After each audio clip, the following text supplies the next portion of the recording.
Public ನೆಕ್ಸ್ಟ್ನ ಎಲ್ಲ ವೀಕ್ಷಕರಿಗೂ ನಮಸ್ಕಾರ. ನಾನು ನಿಮ್ಮ ಪ್ರೀತಿಯ ಚೈತನ್ಯ ಕೊಠಾರಿ. ಕಾಮಿಡಿ ಕಿಲಾಡಿ ಅಂತ ಬಂದಾಗ ಇವ್ರದ್ದು ಕಾಮಿಡಿಯನ್ನು ನಾವೆಲ್ಲರೂ ಕೂಡ ಗಮನಿಸಿರ್ಬೋದು. ಜೊತೆಗೆ ಅದೆಷ್ಟೋ ಸಿನಿಮಾಗಳು, ಸೀರಿಯಲ್ಗಳು ಎಲ್ಲರಲ್ಲೂ ಕೂಡ ಮೋಡಿ ಮಾಡಿರುವವರು. ಗಂಡ ಹೆಂಡತಿ ಅಂತ ಹೇಳಿದ್ರೆ ಇವ್ರು ಹಂಗಿರಬೇಕು ಅಂತ ಹೇಳಿ ಎಲ್ಲರೂ ಕೂಡ ಹೇಳೋದಿದೆ. ಇವತ್ತು ನಮ್ಮ ಜೊತೆ ದಿಲ್ಮಾರ್ ಅನ್ನುವಂತಹ ಸಿನಿಮಾದಲ್ಲಿ ಒಂದು ಚಂದ ಒಳ್ಳೆ ಒಂದು ಕ್ಯಾರೆಕ್ಟರ್ ಮಾಡ್ಕೊಂಡಿದ್ದು ನಮ್ಮ ಜೊತೆ ಸಿಕ್ಕಿದ್ದಾರೆ. ದಿವ್ಯಾ ಅವರು, ಬನ್ನಿ ಅವ್ರ ಜೊತೆ ಮಾತಾಡೋಣ. ಹಾಯ್ ಮ್ಯಾಮ್, ಹೇಗಿದ್ದೀರಾ? ಫೈನ್, ನೀವು ಹೇಗಿದ್ದೀರಾ? ಎಸ್, ನಾನು ಕೂಡ ಚೆನ್ನಾಗಿದೆ. ನಾನು ಮೊದಲೇ ಹೇಳಿದಾಗೆ ಗಂಡ ಹೆಂಡತಿ ಅಂತ ಹೇಳಿದ್ರೆ ಜೀಜು ಮತ್ತು ದಿವ್ಯಾ ಥರ ಇರಬೇಕು ಅಂತ ಹೇಳಿ ತುಂಬ ಜನ ಹೇಳಿರೋದಿದೆ.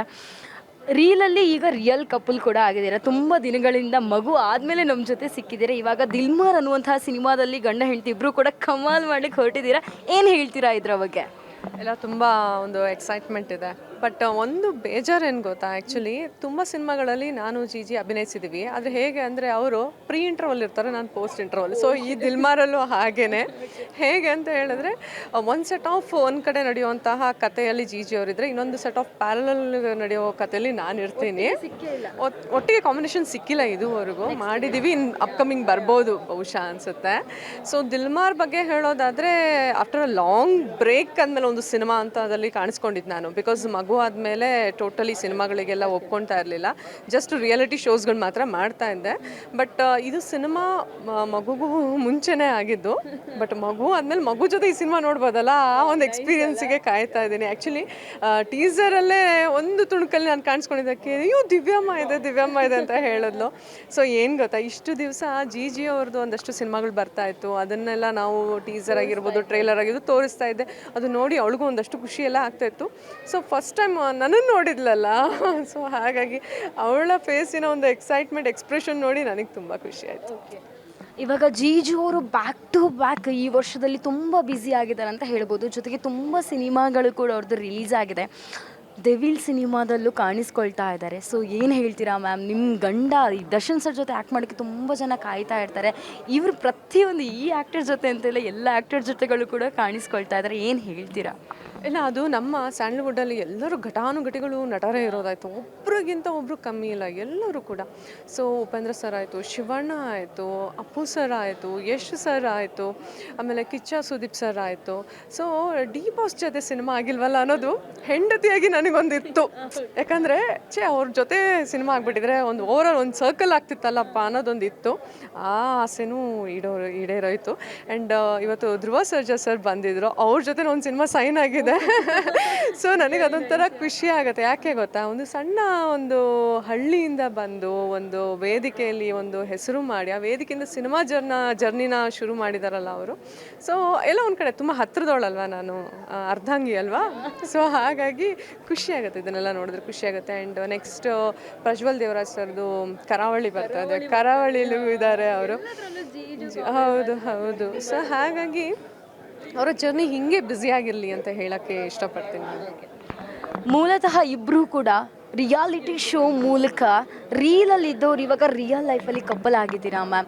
ಇವಾಗ ನೀವು ಅವಾಗಲೇ ಹೇಳ್ತಾ ಹಾಗೆ ತಾಯಿ ಆದಮೇಲೆ ತುಂಬ ತಾಯ್ತನದ ಬಗ್ಗೆ ಅಂತ ಹೇಳಿದ್ರೆ, ಒಂದು ಹೆಣ್ಮಗುವಿಗೆ ತಾಯ್ತನ ಅಂತ ಹೇಳಿದ್ರೆ ತುಂಬ ಇಂಪಾರ್ಟೆಂಟ್. ನೀವು ನಿಮ್ಮ ತಾಯ್ತನವನ್ನು ಯಾವ ರೀತಿ ಎಂಜಾಯ್ ಮಾಡ್ಕೊಂಡ್ರಿ? ಜೀಜೋರು ಯಾವತ್ತೂ ಕೂಡ ಸಿನಿಮಾ ಸೀರಿಯಲ್ ಅಂತ ಹೇಳಿ ಬ್ಯುಸಿ ಆಗಿರ್ತಾಯಿದ್ರು. ಸೊ ನೀವು ಒಬ್ಬರೇ ಇರ್ತಾಯಿದ್ರೆ ಯಾವ ರೀತಿ ಇತ್ತು ನಿಮ್ಮ ಲೈಫ್ ಅನ್ನುವಂಥದ್ದು? ಇಲ್ಲ, ಅದು ತುಂಬ ಚೆನ್ನಾಗಿತ್ತು ಅಂದರೆ ಸುಳ್ಳಾಗುತ್ತೆ, ಅದು ತಪ್ಪಾಗುತ್ತೆ ಕೂಡ. ಯಾಕಂದರೆ motherhood is not at all a easy job. ತುಂಬಾ ಕಷ್ಟ ಅದು. ಯಾರು ಸಪೋರ್ಟ್ ಇಲ್ದಲೇ ಒಬ್ಬರೇ ನಿಂತು ನಡ್ಸ್ಕೊಂಡು ಹೋಗೋದಿದೆಯಲ್ಲ, ಟಾಸ್ಕೇ ಅದು. ಬಟ್ ನಾನು ಮೆಂಟಲಿ ಪ್ರಿಪೇರ್ ಆಗಿದ್ದೆ. ಯಾಕೆ ಅಂತ ಹೇಳಿದ್ರೆ, ಪ್ರೆಗ್ನೆನ್ಸಿ ಜರ್ನಿಯಲ್ಲೇ ಎಲ್ಲೋ ಒಂದು ಕಡೆ ನಮ್ಮ ಯಜಮಾನ್ರು ಹೇಳ್ತಾಯಿದ್ರು, ಬಂದರೆ ನಮ್ಮ ತಾಯಿನೇ ಬರೋದು ಅಂತ. ಅದೇನೋ ಗೊತ್ತಿಲ್ಲ, ಕೋಇನ್ಸಿಡೆನ್ಸ್ಲಿ ಹೆಣ್ಮಗುನೇ ಆಯಿತು.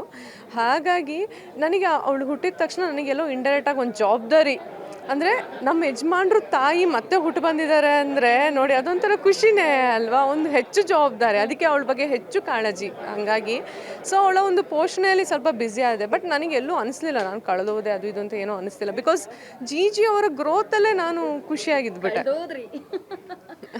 ಅದಕ್ಕಿಂತ ಇನ್ನೇನು ಬೇಕು ಹೇಳಿ. ಇನ್ನೊಂದು ವಿಷಯ ಏನು ಅಂತ ಹೇಳಿದರೆ, ರಾಕೇಶ್ ಅವರು ಅಂತ ಹೇಳಿ ಬಂದಾಗ ನಿಮಗೆ ತುಂಬ ಆತ್ಮೀಯರು. ಅವ್ರದ್ದು ಕಾಂತಾರ ಸಿನಿಮಾ ರಿಲೀಸ್ ಆಗಿದೆ. ಎಲ್ಲ ಕಾಮಿಡಿ ಕಿಲಾಡಿ ಗ್ಯಾಂಗ್ಗೆ ಆ ಒಂದು ಖುಷಿನ ಸಂಭ್ರಮಿಸಿದೆ ಅಂತ ಹೇಳ್ಬೋದು. ಮ್ಯಾಮ್, ನೀವು ಸಿನಿಮಾ ನೋಡಿರ್ಬೋದು, ಹೆಂಗೆ ಅನಿಸ್ತು? ಯಾವ ರೀತಿ ಮಿಸ್ ಮಾಡ್ಕೊಂಡ್ರಿ ರಾಖಿನ ಅಂತ? ಆ್ಯಕ್ಚುಲಿ ಅದೇ ಕಾಂತಾರ ಸಿನಿಮಾ ರಿಲೀಸ್ ಅಂದ ತಕ್ಷಣವೇ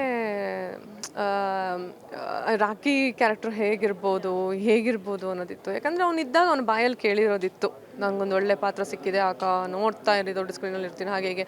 ಆಮೇಲೆ ಒಂದು ತುಂಬ ಒಳ್ಳೆ ಗುಣ ಏನು ಗೊತ್ತಾ, ಮೆಚ್ಚಬೇಕಾಗಿರೋದು ಅದು. ಜಿ ಅವ್ರದ್ದು KGF ಬಂತು, ಅವಾಗಲೂ ಫೋನ್ ಮಾಡಿ ಖುಷಿಯಿಂದ ಹೇಳ್ದು, ಅಯ್ಯೋ ಎಂತೋಣೋ ದೊಡ್ಡ ಸಿನಿಮಾ ಪ್ಯಾನ್ ಇಂಡಿಯಾದಲ್ಲಿ ಇದ್ದೀರೋ ನೀವು ಅಂತ ಖುಷಿಪಟ್ಟ. ಮ್ಯಾಕ್ಸ್ ಬಂತು, ಅವಾಗಲೂ ಅಷ್ಟೇ, ಅಯ್ಯೋ ಎಂತೋಣೋ ನೀವು ಅಂತ. ನೋಡಿ ಅವನು ಕೂಡ ಕಲಾವಿದ, ಅವನು ಸಮಾನವಾಗಿಯೇ ಇದ್ದವನು. ಅವನು ಅಪ್ರಿಷಿಯೇಷನ್ ನೋಡಿ, ಅದು ಅವನೊಬ್ಬ ಕಲಾವಿದಾಗಿ ಅಪ್ರಿಷಿಯೇಷನ್ ನೋಡಿ. ಆ ಒಳ್ಳೆತನಕ್ಕೆ ನಾವು ಸೋತು ಹೋಗ್ಬಿಟ್ಟಿದ್ವಿ ರಾಕಿಗೆ. ಸೊ ಆ ಎಕ್ಸೈಟ್ಮೆಂಟಲ್ಲೇ ಕಾಯ್ತಾ ಇದ್ವಿ. ನಮಗೆ ಯಾವಾಗ ಸೆಲೆಬ್ರಿಟಿ ಶೋ ಇದೆ ಬರ್ತೀರಾ ಅಂದ ತಕ್ಷಣ ಮಗಳೂ ಕರ್ಕೊಂಡು ನಾನು ನಮ್ಮ ಯಜಮಾನ್ರು ಓಡಿದ್ದೆ. ಬಿಕಾಸ್ ಒಂದು ಕಡೆ ಕಾಂತಾರ ದೊಡ್ಡ ಸಿನಿಮಾ ಆದರೆ ಇನ್ನೊಂದು ಕಡೆ ಎಮೋಷನ್, ನಮಗದು ರಾಕಿ ಎಮೋಷನ್. ಹೋಗಿ ಅವನು ದೊಡ್ಡ ಸ್ಕ್ರೀನಲ್ಲಿ ನೋಡಬೇಕಾದ್ರೆ ನಾನು ಒಂದು ಕಡೆ ಹಿಂಗೆ ನೋಡ್ತಾ ಇದ್ದೀನಿ ಅವ್ರನ್ನ, ಅವ್ರೇನಾರು ಎಮೋಷ್ನಲ್ ಆಗ್ತಾ ಇದ್ದಾರೆ ಅಂತ. ಅವರು ನನ್ನನ್ನು ಅಬ್ಸರ್ವ್ ಮಾಡ್ತಾ ಇದ್ದಾರೆ. ನಮ್ಮ ಎಮೋಷನ್ಸ್ ನಾವು ಕಂಟ್ರೋಲ್ ಮಾಡ್ಕೊತಿದ್ವಿ. ಯಾಕೆ ಗೊತ್ತಾ, ಭಾವನೆಗಳು ಒಂದೊಂದು ವ್ಯಕ್ತಿಗೂ ಬದಲಾವಣೆ ಆಗುತ್ತೆ. ಅದು ನಾವು ಅದನ್ನು ಹೆಚ್ಚು ತೋರಿಸ್ಬಾರ್ದು, ಸರಿ ಹೋಗೋದಿಲ್ಲ ಅದು. ಸೊ ಬೇಜಾರು ಆಯಿತು, ಖುಷಿನೂ ಆಯಿತು, ಆದರೆ ಅವ್ನು ಇರಬೇಕಿತ್ತು ಸಿನಿಮಾ ನೋಡೋಕ್ಕೆ. ಜೀಜು ಅವರು ಅಂತ ಹೇಳಿ ಬಂದಾಗ ನಾವು ಹೇಳಿದಾಗ ಇವಾಗ ಜೀಜು ಅವರು ಕೂಡ ಒಂದು ಪ್ಯಾನ್ ಇಂಡಿಯಾ ಸ್ಟಾರು, ನಿಮ್ಮ ಗಂಡ ಅನ್ನುವಂಥ ಹೆಮ್ಮೆ ಎಲ್ರಿಗೂ ಇದೆ.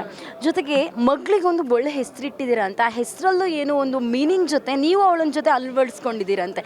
ಏನು ಮಗಳ ಹೆಸರು? ಸೊ ಇಲ್ಲೇ ಇದ್ದಾಳೆ, ನಾವು ನೋಡ್ಬೋದು. ಎಸ್, ನೀವೇ ಹೇಳಿದರೆ ಚಂದ, ನೀವೇ ಕರೆದ್ರೂ ಚಂದ. ಮಗಳಿಗೆ ಸಂಸ್ಕೃತಿ ಅಂತ ಹೆಸರಿಟ್ಟಿದ್ದೀವಿ ನಾವು. ಅಂದರೆ ಇಬ್ಬರು ಕೂಡ ಹೆಸರು ಹುಡುಕಬೇಕು ಅಂತ ಎಲ್ಲ ವಿಚಾರ ಬಂದಾಗ ನಮ್ಮ ಯಜಮಾನ್ರು ಅವರು ಹೇಳೋದು ಸಂಸ್ಕೃತಿ ಅಂತ ಇಡೋಣ ಅಂತ. ಬಟ್ ನನಗೆ ಆ್ಯಕ್ಚುಲಿ ಭಯ ಆಯಿತು. ಬಿಕಾಸ್ ಹೆಸರು ಸಂಸ್ಕೃತಿ ಅಂತ ಇಟ್ಟಿದ್ದೀವಿ ಅಂದಮೇಲೆ ಅದ್ರ ತಕ್ಕಂತೆ ನಾವು ಜೀವಿಸ್ಬೇಕಲ್ವಾ ಅಂತ. ಆಮೇಲೆ ನಮ್ಮಿಬ್ರಿಗೂ ಸರಿ ಅನ್ನಿಸ್ತು. ಮಗಳಿಗೆ ಸಂಸ್ಕೃತಿ ಅಂತ ಹೆಸರಿಟ್ಟಾಗ ನಮ್ಮ ನಾಡಿನ ಸಂಸ್ಕೃತಿ ಆಗಿರ್ಬೋದು, ನಮ್ಮ ದೇಶದ ಸಂಸ್ಕೃತಿ ಎಲ್ಲ ಬಿಡಿ, ನಮ್ಮ ಒಂದು ಫ್ಯಾಮಿಲಿ ಕುಟುಂಬದ ಸಂಸ್ಕೃತಿ ಎಲ್ಲನೂ ಇದೆ ಅದರಲ್ಲಿ. ಎಲ್ಲನೂ ಫಾಲೋ ಮಾಡಬೇಕು ನಾವು. ಆ ಫಾಲೋ ಮಾಡೋದನ್ನು ಪ್ರತಿ ಸರಿ ಕ್ಷಣಕ್ಕೂ ನೆನ್ಪು ಮಾಡೋಕ್ಕೆ ಏನಾರು ಬೇಕಲ್ಲ, ಅದಕ್ಕೆ ನನ್ನ ಮಗಳೇ ಇದ್ದಾಳೆ ಈಗ. ಸೊ ಹಾಗಾಗಿ ಹೆಸರಿಗೆ ತಕ್ಕ ಹಾಗೆ ಇದ್ದಾಳೆ ಅವಳು ಕೂಡ. ಪೂಜೆ ಪುನಸ್ಕಾರ ಎಲ್ಲ ಚೆನ್ನಾಗಿ ಮಾಡ್ತಾಳೆ. ದೊಡ್ಡವರು ಚಿಕ್ಕವರು ಎಲ್ಲ ಭಯ ಭಕ್ತಿ ಇದೆ. ಅವಳು ಅಷ್ಟಿಗೆ ಆಗ್ತಾಳೆ. ಈಗ ನೋಡಿ, ಅವಳು ಆರಾಮಾಗಿ ಇಲ್ಲಿರೋದ್ರಿಂದ ನಾನು ಇಲ್ಲಿ ನಿಮ್ಮ ಜೊತೆ ಮಾತಾಡೋಕ್ಕೆ ಆಗ್ತಿರೋದು. ಹಾಗೆ ಇವತ್ತು ಇನ್ನೊಂದು ಏನು ಅಂತ ಹೇಳಿದರೆ, ತುಂಬ ಸಿನಿಮಾ ನೀವು ಮಾಡಿದ್ದೀರಾ ಜೀಜು ಜೊತೆಗೆ ಒಟ್ಟಿಗೆ ಕಾಂಬಿನೇಷನಲ್ಲಿ. ಸೊ ಯಾಕೆ ಬಂದಿಲ್ಲ? ಇವತ್ತು ಬರ್ತಾ ಇದ್ರೆ ಇನ್ನೂ ಚೆನ್ನಾಗಿರ್ತಿತ್ತು. ಇನ್ನೂ ಬ್ಯಾಕ್ ಟು ಬ್ಯಾಕ್ ಬ್ಯುಸಿ ಇದ್ದಾರೆ ಸಿನಿಮಾದಲ್ಲಿ, ಯಾಕೆ ಬಂದಿಲ್ಲ ಅನ್ನುವಂಥದ್ದು. ಇಲ್ಲ, ಆ್ಯಕ್ಚುಲಿ ಈಗ ಒಂದು ಶೂಟಿಂಗಲ್ಲಿ ಸ್ಟಕ್ ಆಗಿದ್ದಾರೆ, ಅಲ್ಲೂ ಕೂಡ ರಿಕ್ವೆಸ್ಟ್ ಮಾಡ್ತಾ ಇದ್ದಾರೆ. ಅದು ಕಾಂಬಿನೇಷನ್ ಇರುವಾಗ ಬರೋಕ್ಕಾಗೋದಿಲ್ಲ. ಆಮೇಲೆ ನಾವು ಅರ್ಥ ಮಾಡ್ಕೊಳ್ಬೇಕು, ಈಗ ಒಂದಿನದ ಶೂಟಿಂಗ್ದು ಖರ್ಚು ವೆಚ್ಚಗಳು ಎಷ್ಟು ಇರ್ಬೋದು ಹೇಳಿ.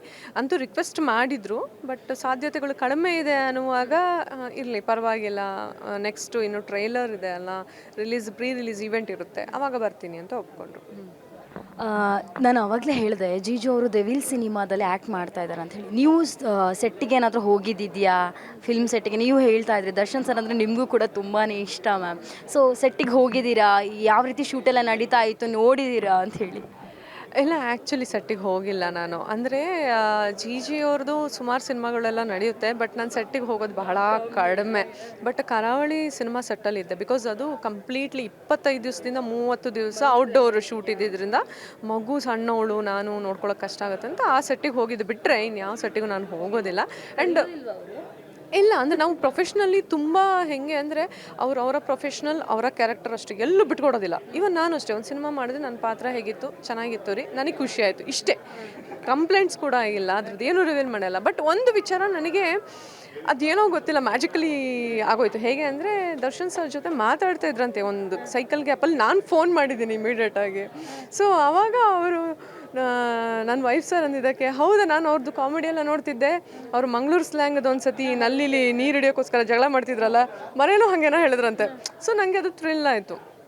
ಚಿಕ್ಕ ಕ್ಯಾರೆಕ್ಟರ್, ಚಿಕ್ಕ ಸ್ಕಿಟ್ಗಳು ಮಾಡ್ಕೊತಾ ಇದ್ವಲ್ಲ, ಅದು ಸಣ್ಣದು ಕೂಡ ನೆನ್ಪು ಮಾಡ್ಕೊಳ್ತಾರಲ್ಲ ಅಷ್ಟು ದೊಡ್ಡ ನಟ ಅಂತ ಹೇಳಿ ಖುಷಿ ಆಯಿತು. ಇವಾಗ ಜೀಜು ಬ್ಯಾಕ್ ಟು ಬ್ಯಾಕ್ ಸಿನಿಮಾಗಳಲ್ಲಿ ಬ್ಯುಸಿ, ಮನೆಗೆ ಬರೋದು ಕಮ್ಮಿ, ಔಟ್ಡೋರೇ ಇರ್ತಾರೆ. ಜೀಜು ಬಗ್ಗೆ ಒಂದು 5 ಕಂಪ್ಲೇಂಟ್ ಹೇಳಬೇಕು ಅಂತಿದ್ರೆ ಏನು ಹೇಳ್ತೀರಾ? ಕಂಪ್ಲೇಂಟ್ ಪಾಪ ಆಯ್ತಾ ಅವರು. ಕಂಪ್ಲೇಂಟ್ ಅಂತ ಏನೂ ಇಲ್ಲ.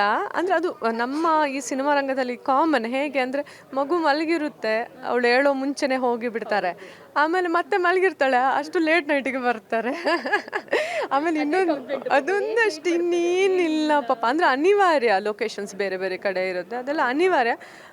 ಒಂದು ಸೀರಿಯಸ್ಸು ಕಂಪ್ಲೇಂಟ್ ಏನಂತ ಹೇಳಿದ್ರೆ, ಸಿಗೋ ಸೈಕಲ್ ಗ್ಯಾಪಲ್ಲಿ ಯಾವ್ದಾದ್ರು ಪ್ರಾಜೆಕ್ಟ್ದು ಮೀಟಿಂಗು, ಸ್ಕ್ರಿಪ್ಟ್ ರೈಟಿಂಗು ಅಂತ ಹೇಳಿ ಎಸ್ಕೇಪ್ ಆಗಿಬಿಡ್ತಾರೆ.